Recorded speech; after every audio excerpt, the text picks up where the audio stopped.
Hello everyone, welcome back to my channel. I'm Andrea and it's nice to have you guys here. In my Q&A, I mentioned I mentioned that I had done research on Bond girls and costume design, and some of you expressed interest in that, and I know there's other grad students that follow me, and so I thought I might take a moment to both talk about that project but also talk about my process of getting that project published. I was lucky enough to have my work published in this book, an edited collection about James Bond and Bond girls titled For His Eyes Only, The Women of James Bond. It's a gorgeous cover. I was so in love with this cover when I saw it. It talks about the women of James Bond from a number of different perspectives. There's 28 amazing chapters in here. Well, except for chapter 18. Chapter 18, that scholar doesn't know what the hell they're talking about. Kidding, I'm chapter 18. So chapter 18 is titled Designing Character, Costume, Bond Girls, and Negotiating Representation, and that is my chapter. The research started for my master's thesis. I knew I wanted to do something on costume design, and I was really intrigued by James Bond and Bond girls. I started developing the project my first semester as a master's student in the rhetoric program, and it was my kind of final project for the research methods class, which we'd been encouraged to think of something that we would potentially want to do as a thesis or an applied project or something, some kind of big project, so that it would be worth it, the work that we would be doing. So I started working on this idea of costume design and Bond girls because Casino Royale is one of my favorite films, and the costumes in that film are just so off the charts amazing. So I thought it would be fun to do a paper looking at them. And then throughout the course of developing that, I decided to look at kind of a compare and contrast, a then and now kind of look at the franchise itself and how the use of costume design has changed over the course of the franchise's history in the way that it affects the representation of the Bond girls, particularly the representation of power and femininity of the Bond girls was kind of the main thing that I was interested in. So I started looking at all of the Bond films. I remember I was still living with my parents at the time, and I'd come home, and my dad would come home and he'd see me laying on the couch watching a Bond film, and he'd always stop and be like, "So, this is research." Yes, it is. So after watching a number of Bond films, I didn't watch all of them. I think there were 21 at the time. I didn't watch all 21, but I watched at least 3 or 4 of each of the men of each of the different Bonds. So I watched a few of Sean Connery's, a few of Roger Moore's. I watched the 1 George Lazenby and the 2 Timothy Dalton, and then I've seen all of the Pierce Brosnan because that's what I was raised on, and then I'd seen, I think at that point it was just Casino Royale and Quantum of Solace that Daniel Craig had done. At the time I started developing the project, Skyfall wasn't even a thing yet, but by the time I was graduating, it was getting there. It was coming out.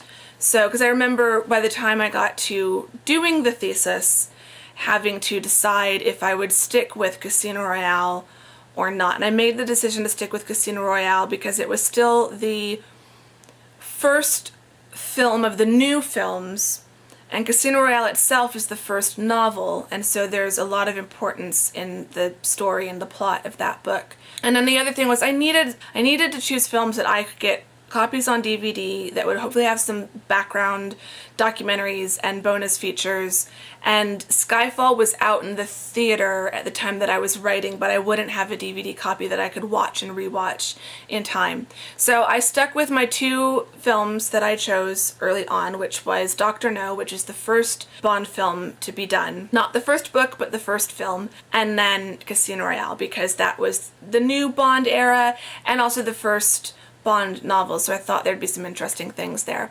And then in the master's thesis, I looked at all of the female characters in both. So if it was a woman on screen, alone on screen, and not part of a background crowd or something, I examined her clothing in the thesis. So there were like 7 or 8 women in Dr. No, and there were a few in Casino Royale, and I looked at them all. So the heroes, the heroines, the villains, the supporting characters like Moneypenny, and by the time I got to Casino Royale, M was being played by Judi Dench. So I looked at all of them, and it was, I think, a great thesis. I think it turned out really well. I'm really happy with it, and I'm really proud of that work.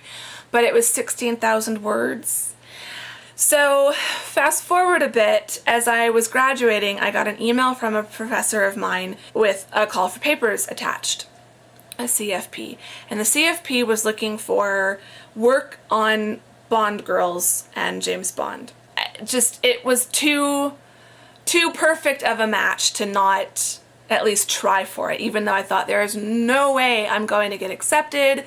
I'm just a barely graduated master's student. I haven't even started my PhD yet. You know, I don't have any publications, which this is my advice for grad students. Try for everything. We are really bad at putting ourselves down and diminishing our work and our intelligence, but we wouldn't be in the programs that we're in if we weren't smart enough, if we weren't good enough, and you don't know unless you try. A lot of the other contributors were certainly more advanced than I was, but I still got in, I still got accepted. So I think it's important to realize that your research and what you're doing is the most important thing. And if you're doing good research that people want to include, your background and your experience become a little bit less important. So I sent in the abstract and the works cited, the information that was requested, and then I waited. And I waited. And then finally, after I'd kind of given up, I think I got my acceptance a couple weeks past when I thought I would, based on the date that was included on the CFP, which happens a lot, and so that's another thing. Like, don't immediately give up hope because it's a day or two past the time that they've said they'll make their decisions, because sometimes it takes a little bit longer. So I got to work, because I had 16,000 words of a master's thesis, and I had to condense it down to 5,000 words, including notes and works cited for a book chapter. So I had to cut out more than 2/3 of my existing content, which was really hard. Really hard. So what I ended up having to do was I stuck with Dr. No and Casino Royale, but I limited myself to just Honey Rider and only 2 of her costumes in that film, which was a little bit easy because she really only had a couple costumes. She's got the white bikini with the dagger strapped to her thigh, and then she puts on a white shirt, and then when she gets kidnapped by Dr. No, she ends up wearing this bright pink kind of Chinese-inspired outfit, and that's it. But then with Casino Royale, I stuck to Vesper, just Vesper Lind as the character, and I think I just did 2 of her costumes. The purple dress from the first card game, and then that she's wearing during the stairwell fight. So that was the purple Roberto Cavalli gown, and then I picked the black Versace gown that she wore to the last card game. Those were kind of what I used to analyze, which made it really difficult. And when I got notes back on my first draft, I just about cried. Looking back, I can see how silly that was, because my editor was amazing. She is amazing, and she's a brilliant editor, and I overall had a really great experience. But that was my first time doing anything like this, and the feedback that I got back from her was way more intense than what I'd ever gotten from a professor on like a seminar paper. And that's another thing. A book chapter, something that's actually going to be published, is very different from a seminar paper or, you know, a class research paper that you're doing. So I feel like grad students get really used to the seminar paper genre, and we're really good at that. But having to make that mental adjustment from a seminar paper that's really just to prove that we know what we're talking about to working on something that's actually going to be published and read by other scholars, it's a completely different ballgame. So the first set of notes I got back, like every page was lit up with track changes and comment bubbles. And it was amazing. Once I got over the shock of it, it was really amazing. because she gave me so much amazing feedback. And I can say that as proud as I am of the master's thesis, and that was definitely still a really great piece of writing as far as I'm concerned, you know, in terms of what I'm capable of producing, what got published in the chapter, I'm super proud of. And it would not have gotten to that point if I hadn't worked with my editor. And I think working with an editor is also something that they don't really teach us about or prepare us for in grad school. Because working with an editor is not the same as working with one of your professors on a seminar paper or something like that. So it's not the same thing at all. I think some students would probably struggle with working with an editor if you're one of those students who's convinced that you're always right and you don't like people interfering with your work.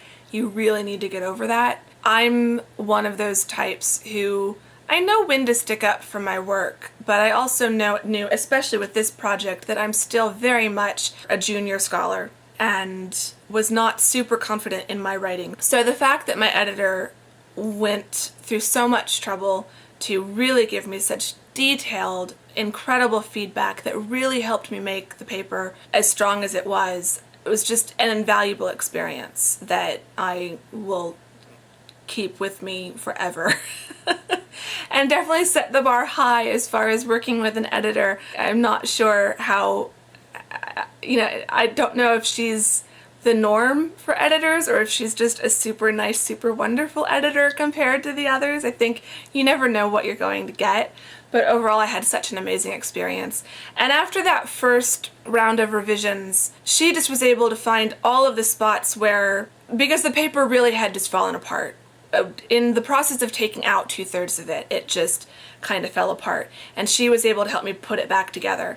And so after that first set of notes, I got another round of feedback, but that was significantly less because we got it in, was able to get it into a much better position. And then I think after that, the third draft was the last full draft I sent. After the third draft, I remember I was traveling by that point because academic writing and publishing goes super slow. I mean, again, she had 28 essays that she was reviewing and editing at the same time.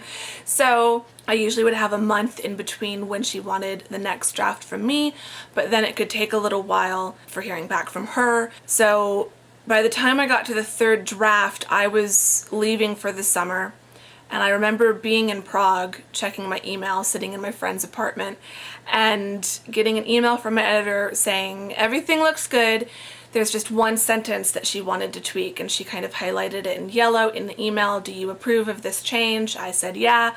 5 minutes later, she emails back, great, your chapter's been finalized. Okay, great. And then, so that was June of 2014. And then we waited a long time, I feel like. Because this didn't come out until September of 2015, so it took like another year, practically. So it took a while to then finalize everyone else's chapters, and then for her to go through her process, because that was kind of the last I had anything to do with it for like a year before it came out. And then when it came out, I got sent my copy. So the final project turned out really great. I was really, really happy with what I ended up with. And the experience of working on writing something for publication was hugely valuable, especially to have in my first couple years as a PhD student. I really wasn't expecting that. So I have a low battery light now. I think that's all I was going to say. If there's more, if you have questions about the project itself, I never know how much of my research to actually talk about, like how much detail to go into. So if you have questions, put them in the comments below and I can answer them, or I can do a follow-up video if there's a lot of questions about the specific research on Bond Girls that I did. And yeah, thank you very much for watching, and give this video a like, a thumbs up if you liked it. Subscribe if you're not subscribed. I do a whole range of content, so there's a little something for everyone. And I will see you guys in the next video. Thank you very much for watching. Bye.